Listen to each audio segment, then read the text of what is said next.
Hey there, welcome back to Metaverse Adventures. This is part 2 of the Oculus Quest Week in Review for July 20th. This one we're going to quickly touch on the coming soon section, and then we're going to jump into a really large community update section. And there's some really cool stories in there, so stay tuned. Grab yourself a drink, and let's get into part 2.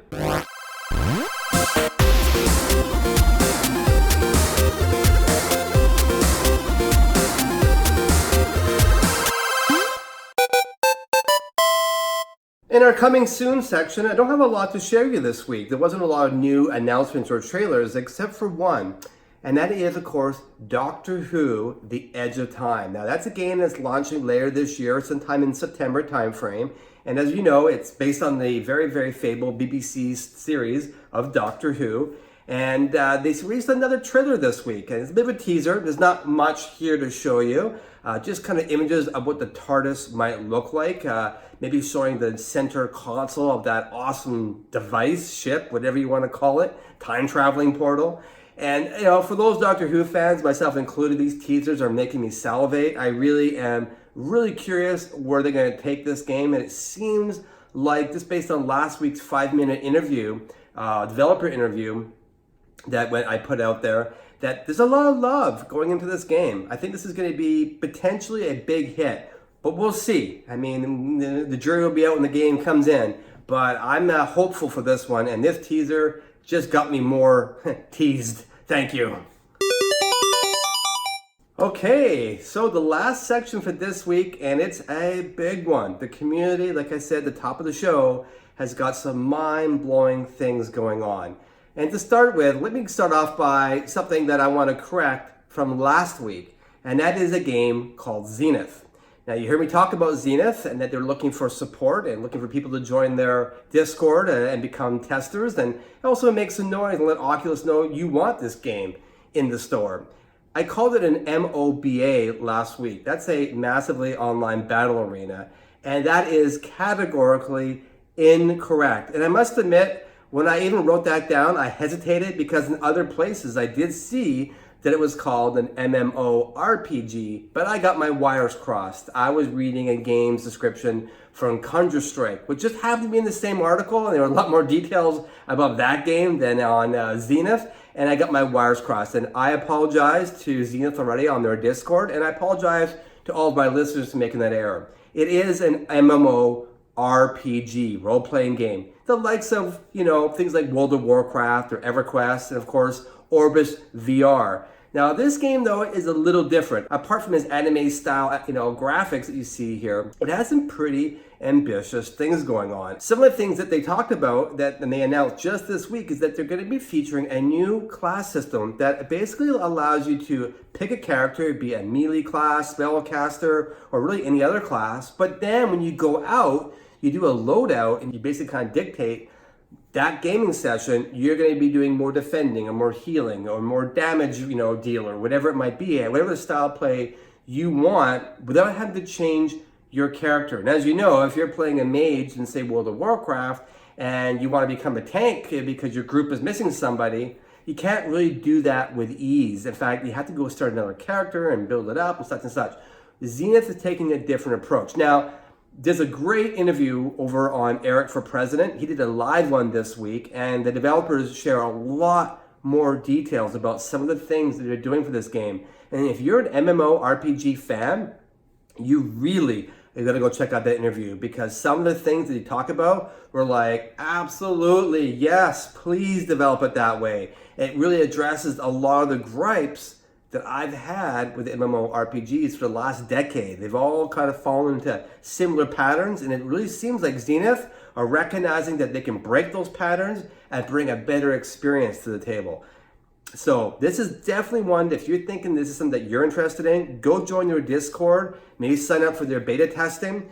If you want to see this game come to the Quest, go make some noise on the Oculus Quest subreddit and just let them know you want to see this game officially on the Quest, because there's no guarantees. Right now, as you may have heard some grumblings, there's a lot of games getting rejected for the Quest. So if you want this one, make some noise, give feedback, help this developer bring this, what seems like an awesome game, to the Quest. Another game that people are looking for the community's help to bring to the Quest is none other than Minecraft. Minecraft doesn't have an official Quest announcement as of yet. It's surprising because it was on Gear VR and it was on the Go and it's on the Rift, but we haven't seen it announced for the Quest. And this week, Metaverse Adventure subscriber Skylar Russell, he sent me a poll that Mojang is looking to gauge whether or not people in this community would like to see Minecraft on the Quest. So, if you're a Minecraft player and you do want to see it on the Quest, go ahead in the description and look for the poll link. Because I think the more people who are out there asking for it, the more likely we're going to see an official Quest version. And I have a feeling it's going to happen, but we need your help. So if that's for you, please take the few minutes, go down and find it in the description. It'll be under the community links. Oh, and one last thing about Minecraft. Interestingly this week, if you're looking over at the Minecraft Twitter page, you'll notice that they gained a new follower. Oculus. Oculus, officially, is also following Minecraft now. Is that a hint that maybe there's some talks going on between Oculus and Microsoft? I guess we'll find out. And then probably one of the more amazing stories for community this week that just blew my mind, I didn't see this coming, is Half-Life, that's right, Valve's Half-Life, is being ported to the Quest. And it's actually already in a fairly advanced stage, as you can see here, complete with 6 degrees of tracking and motion tracking of your controllers. You can see the gun here moving around.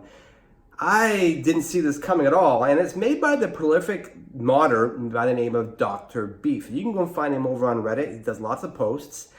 All I can say is, wow, I'm really impressed, and I would like to see this officially come to the Quest, and at worst case, I'll be happy to sideload this when it's available. The developer wants to spend more time on it, and they're looking for some support, and they've indicated to us that the best way to support Dr. Beef is to actually go to the Google Play Store and go ahead and buy the QVR. That's the Quake engine source for VR.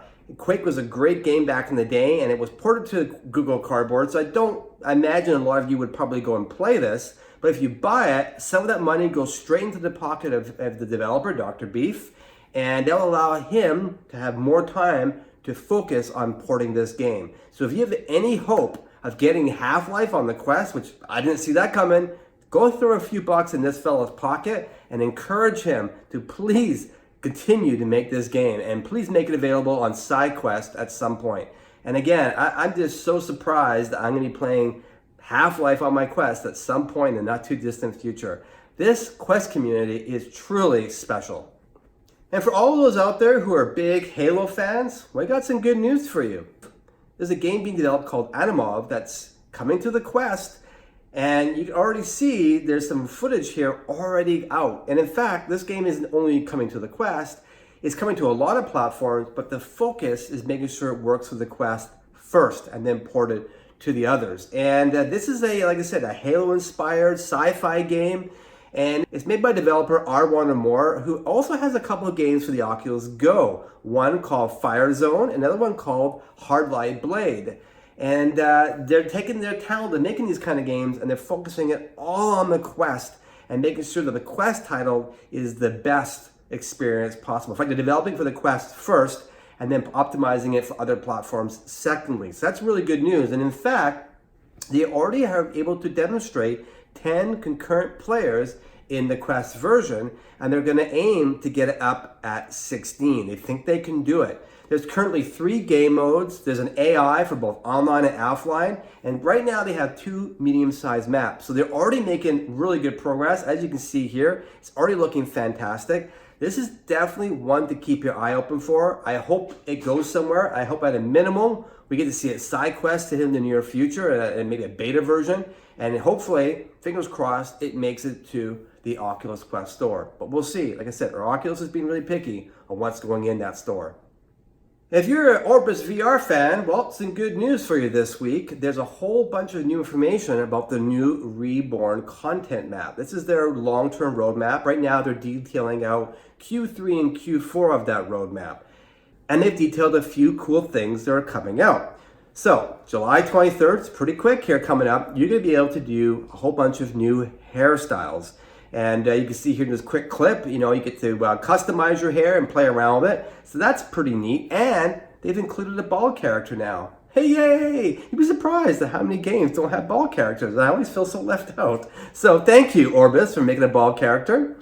August 6th, they got a patch coming out that is really a very long anticipated patch for any of you who play this game for a while now, and that is to fix some of the Shaman class issues.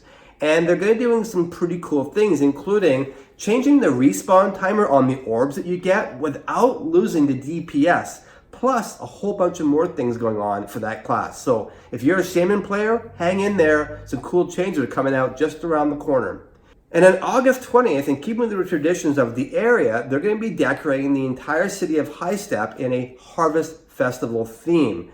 So expect to see some new changes to the game. And I like that they're kind of dynamically changing things throughout the seasons and kind of giving the game a little bit more lore. So good on Orbus VR. Keep up the good work. And apparently they got a whole bunch of really cool changes coming as well in the next quarter. So I would definitely keep you up to date when I get that news.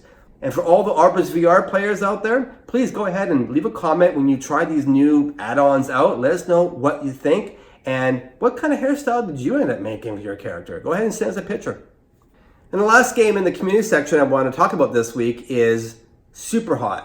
And in this video by Cole Chop, they did a speedrun. And you know, speedruns are popular, of course, on YouTube. Lots of Mario speedruns and many other games. I haven't seen one for SuperHOT. And wow, is this ever fast? It makes me want to go and try this out. I don't think I've ever played a level quite that quick, except for the odd chance. So this is an interesting pastime.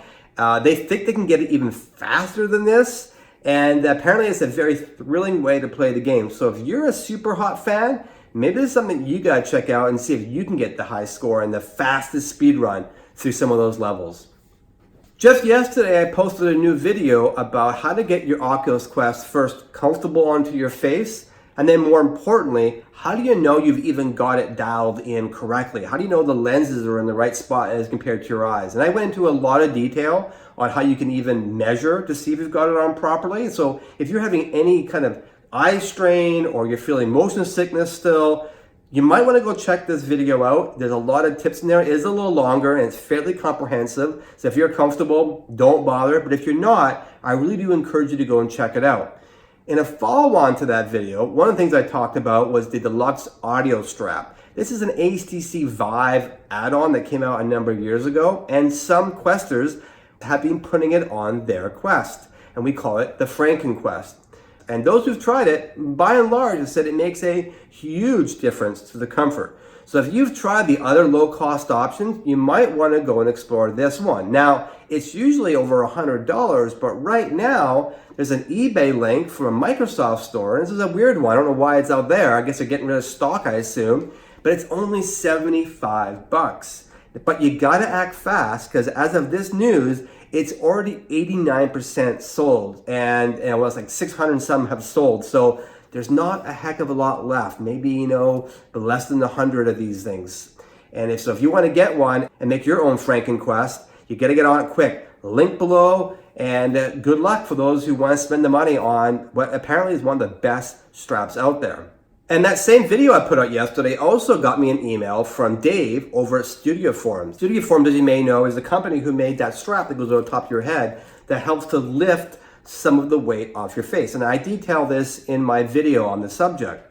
Well, Dave gave me an email saying, actually, they've got another product here. It's called the Quest Pro Counterweight that basically allows you to put a battery on the back, plus it has some foam that goes on the inside here to make it a little bit more comfortable on the back of your head. And it apparently also does a very good job of lifting it off your face, especially when in conjunction with the top strap. So if you're finding the Quest a little bit uncomfortable, first go watch my video. There's some inexpensive ways for you to make it more comfortable. If you want to spend a few bucks and get it really up there, then I would recommend the strap. And I'm going to get the Quest Pro Counterweight as well. Dave's sending me a copy to try out. And I'll let you know how that improves comfort as well. I'm really curious because I do know that a counterweight in the back does make a big difference. And they've got a pretty clever solution here, as you can see in the photos. And I'm excited to try this one out for you. So I'll let you know when I get it. But go ahead, if you want to buy it yourself, link below. It's not an affiliate link. I don't have any affiliate links on any of my stuff. I may or may not one day, I don't know. Right now I'm just focused on making good quality content for this channel. And if you really want to save money and don't have the $22 to put on this, there are some really inexpensive options here. One of our subscribers, Victor Del Mastro, sent me in these photos where he said he made his own comfort strap by using 3/4 of an inch by 36 long elastic hanks. They're sort of these bands that you can buy for really inexpensive at the dollar store. And then he used a bunch of key rings also from the dollar store and put all together and made his own sort of head strap for like a few bucks. And as I said in my fitting video, it's really about getting it off your face. So whether you use the head strap like this or you make your own, it's all about lifting it off your face. And I go into the details and exactly how it does that. So go watch that before you make your own to get a bit of an idea of what you're trying to actually do. Victor also sent me in some pictures using simple hairbands, child hairbands, to go ahead and make the straps, kind of like the knuckle controller straps to hold your hand inside the touch controllers. And a lot of people have been doing this. There's a number of different methods.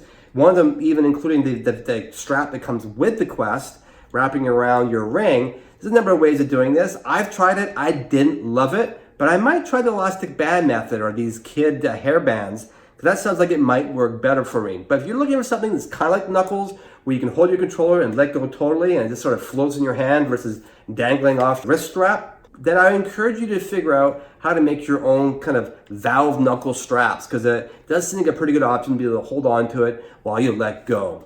The last games I want to talk about in our community section is by a community member over on Reddit by the name of GF Williams, who made their own website that ranks and lists out all the WebVR games that work in your Quest. And these are games that you access to the Oculus browser and you launch straight into it. There's no downloading or purchasing of games. It's kind of straight into like a web page that wraps around you. It's very cool if you haven't tried it out yet. And I have featured a few of the games on the channel over the last few months. So very much worth your time. The big challenge with this, of course, is there are hundreds of different websites and it's very hard to navigate them all.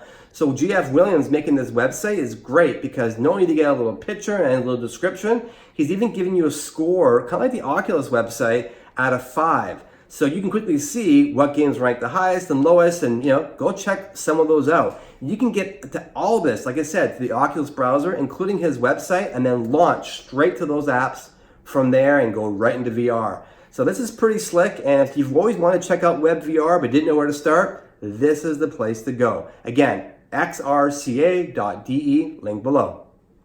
Another mind-blowing story that I wanted to share with you this week, and this one is just so terribly exciting, I think. It's from Reddit user A2_117_98_101_110. I'm sure it means something, those numbers. I don't know what they're not hex. I don't know what they are, but they're something. And I bet you someone out there knows what it means. So go ahead and comment if you know how to decipher those numbers, because I'm sure they mean something. Anyways, they went ahead and used a website called Reality Capture, which does something called photo telemetry. In simple, you take a camera, could even be your phone, you take lots of pictures of a space or of an object, and you send those photos into this website. It analyzes all those photos, and then it goes ahead and reconstructs a 3D image in a volumetric manner of that space, so that you can then literally go into VR and walk around that space. And it's photorealistic. It's really, really cool. They went and did this around their neighborhood in their office, and they created this like real world versus not real world. And you can see in the video here where they're taking the Quest off and on and showing you how accurate the Quest maps. So the reality capture and the real world are mapped sort of one-to-one, and they even walked around 35 meters in that space. That's 115 feet. And it was tracking very well. At most, the offset was about 30 centimeters, which is really, really mind-blowing that all these different disparate technologies can come together with that level of accuracy in this early stage of VR. So this is something that's really cool. They're going to work on upping the resolution from what you see here, and they're going to try to double it this week, and there's a lot more room to go from there, and they're going to keep on pushing this envelope to see how far it gets. And I really hope they publish this and allow us to sideload and check it out ourselves, because it just seems so cool. It's something that I actually might try out for my own home. because anyone can go and sign up for reality capture and submit your pictures. So if you're a developer comfortable with Unreal or comfortable with Unity, that's what the user here did with Unity, this may be something for you to go and play around with. This week, Metaverse Adventure subscriber Sinodinium asked about casting options. They're very aware that you can cast to Facebook, you can cast to Chrome, you can record, but they really wanted to cast in a more reliable manner without the red dot, and they want to be able to do it to their PC. So I went to do a little research and I discovered that there's a great video from Tyco Tech on how you can go and do that. And it's not just easy, it is so incredibly easy, both when you're plugged into the Quest with the USB-C and over wireless to stream directly to your PC, and in decent quality as well. So if you want to stream, you're looking for a better option, you want to stream it to your PC, and you want something dead simple, I mean really simple, like you don't have to be a tech to do this, go check out the link below. Tyco Tech's done an awesome job on this, and I highly recommend you go check it out. And thank you for the question. I'm glad that people are asking these sorts of things in the comments. I also have a bunch of friend requests that people are putting out there inside the comments across all my videos that I want to put on everyone's radar. We got the Tech Project, Spliff Quest, Kiri Gay Mark, and Zero Views, all looking for friends on Oculus. And if you're interested, go ahead and add them and say hi from Metaverse Adventures. This week there were some updates to Oculus's return policy. Now, as many of you know or may not know, when you buy an Oculus Quest title, you've got 14 days to return it as long as you've only played it for less than 2 hours.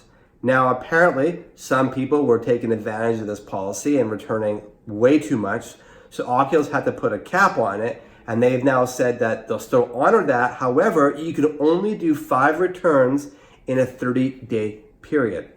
This is still pretty good. It does make you a little bit more cautious when you buy things, and I've returned a bunch of things. I bought games and I just didn't like them, and like I said, as long as you're within the 14 days and under 2 hours, and you have less than 5 in 30 days, you can return it. So I think this is a great policy. You don't see this in a lot of other platforms. I wish all companies and products were like this, that were digital. So good on Oculus. And I'm glad that VentureBeats, which is who reported on this, clarified this sort of, kind of small fine print around the 5 titles in 30 days. So thank you, VentureBeat, for putting that on our radar. And the last story of the day is a funny one. Oh my goodness. Reddit user Fosky Files put this picture up here and basically says that it looks like his dog enjoyed the Oculus Quest as much as he did. However, maybe it wasn't so much a meal as more as revenge, because apparently he gets the strong feeling that the dog really resents him when he's in VR. He's very wary. And I've seen a few photos on Reddit where the dogs are just looking at their owners in VR going like, what is going on? Eyes wide open. It freaks them out for some reason. And I guess this dog took matters into their own hands and totally destroyed that Quest. So if you've got an angry dog, maybe put your Quest somewhere safe. All right, I had to bring you to this space for my last community story because it's about Metaverse Adventures and about where I'm taking things next. I'm going to continue to do the news as you've been seeing now for the last few months, and I'm going to do the odd story like you've seen this week about the touch controller tracking or the comfort and fit of the Quest. I'll do things like that from time to time. But my second part of my channel actually is going to be a Metaverse night lounge. That's right, let me explain this. It's a DJ night lounge, very nice looking interior, great little dance floor, nice DJ booth with cool effects and a big LED board behind. And we're going to be bringing in DJs, some of you actually who are listening here right now. Some of you are going to be invited to live events where 4 to 6 of us are going to be spinning sets all night long. And lucky Metaverse Adventures people who want to join us, we can have up to 16 people with current technology jumping on the dance floor. At least that's the theory. No one's ever done this before with the Quest, so this is the first. So if that's something that interests you in terms of you want to come and dance to that kind of event, please send me an email at immersive.matthew@gmail.com and I'll start keeping a list here of first come, first serve. And if you're a DJ or want to be a DJ, I encourage you to run out and learn about Tribe XR. To get access to it, and it's free right now for the Quest because it's in beta, go ahead onto the Discord channel, link below, Message Ozan, O-Z-A-N. Let him know that I sent you, that you're looking for an access code for TribeXR. You'll just give him your Oculus user ID and boom, right in your Oculus app on your smartphone, you'll see the option to go ahead and install an unknown source, which is TribeXR. Instructions are very simple. If you have any problems, just contact me. But we'll get you set up in this environment. Once you got it installed, whenever I pull the pin and plan this event, and it's going to be soon, I haven't got an exact date yet, but as soon as I do, I'll let you all know, and then I can go ahead and invite you into that space, and you can come and dance with other like-minded people. And I think this is a beautiful thing, and I'm really excited to bring this to you, and I'm really excited to engage all the DJs out there in the virtual world to come join me in the metaverse, and let's make some noise.